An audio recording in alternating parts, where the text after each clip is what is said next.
Sunset Overdrive is an open-world, third-person action-adventure shooter developed by Insomniac Games and was an Xbox One exclusive that was released on the 28th of October 2014 in North America, October 30th in Australia, and October 31st in Europe and UK, as well as later releasing on PC on November 16th, 2018.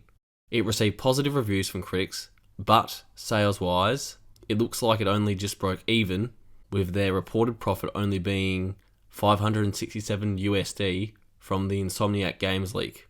With the name Sunset Overdrive, I can only speculate that the word over in Overdrive was used in a previous Insomniac title being Overstrike, which they later dropped the name Overstriked and rebranded to Fuse.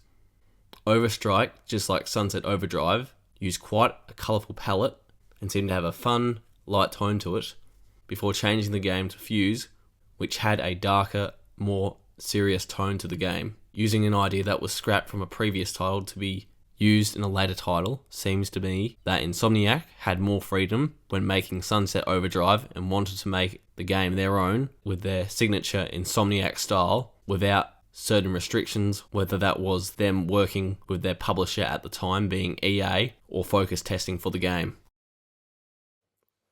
The game starts with cold opening, thrusting us right into the fray of things. The player character is on a train that is under attack from these creatures.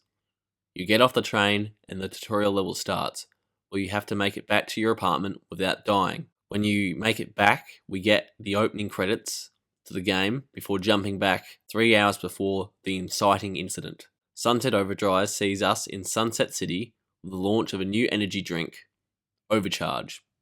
The player is a Fizco employee collecting trash, garbage, rubbish, whatever your preferred word is. When Overcharge is released at a festival, everyone goes over to get the drink, but suddenly everyone that drank Overcharge starts turning into orange energy drink mutants called OD. Once you get out of your work clothes and put something more stylish on, it's time to head out into the city and meet up with some colourful survivors, reveal the truth behind Fizco, and escape Sunset City.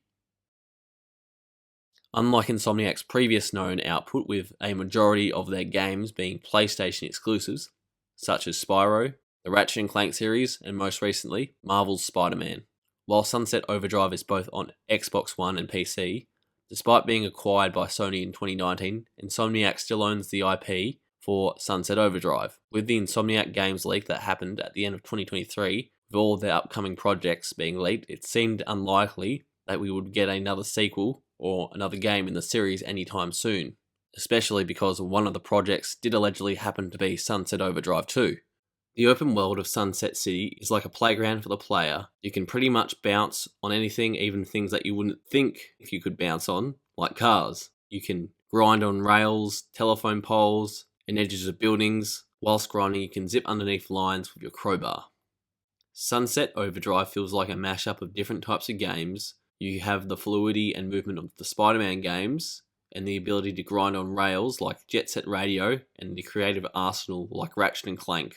The weapons that you acquire over the course of the game and the types of enemies that you meet have differing effectiveness on the particular enemy. For example, the Dirty Harry is more effective on the scabs, while a gun like the T and Teddy is more effective towards OD.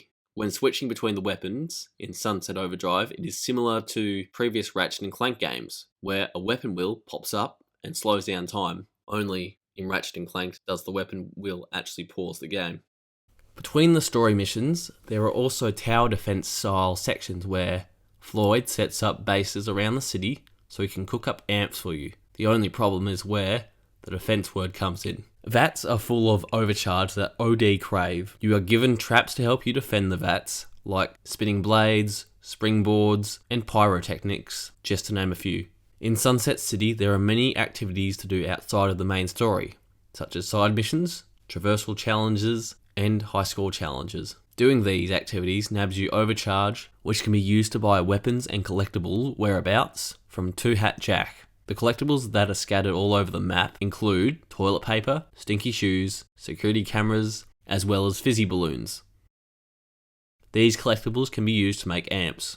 Amps are created at one of Floyd's bases where the aforementioned tower defense mode comes into play. As you use these collectibles you have earned, you can craft new amps to improve and customize your character's abilities in combat and traversal. Once you have defended the vats and the amps are crafted, you can then apply amps to your character and weapons, which have differing effects depending on the amps that you apply. In addition, there is Overdrive. Overdrive is an extra perk that can be added to 5 different available slots. The Overdrive perks can include increased percentage earned to style points when grinding, or increased ammo capacity to certain weapons.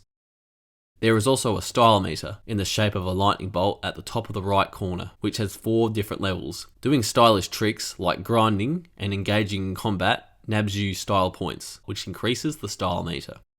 At level 1, your hero amp is activated. At level 2, your weapon amp can be utilized. At level 3, your epic amp is activated. And at level 4, increased damage output to all of your amps for a limited time. When you die in Sunset Overdrive, you can get an array of different respawn animations, some even referencing films and games like Mission Impossible and Portal.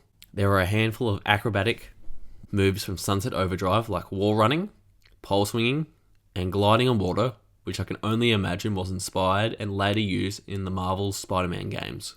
Sunset Overdrive encourages to heavily customize your character with the choice of 4 different body types and a wide variety of clothing options and styles. Throughout the game, doing missions and earning money, you can unlock more cosmetic clothing for your character. In the game, you will face an array of differing enemies and bosses. These can include the previously mentioned OD, which is overcharged drinkers, poppers, gunkers, spawners, muggers, wingers, and herkers, as well as the human faction being the scabs and the Fizco robots.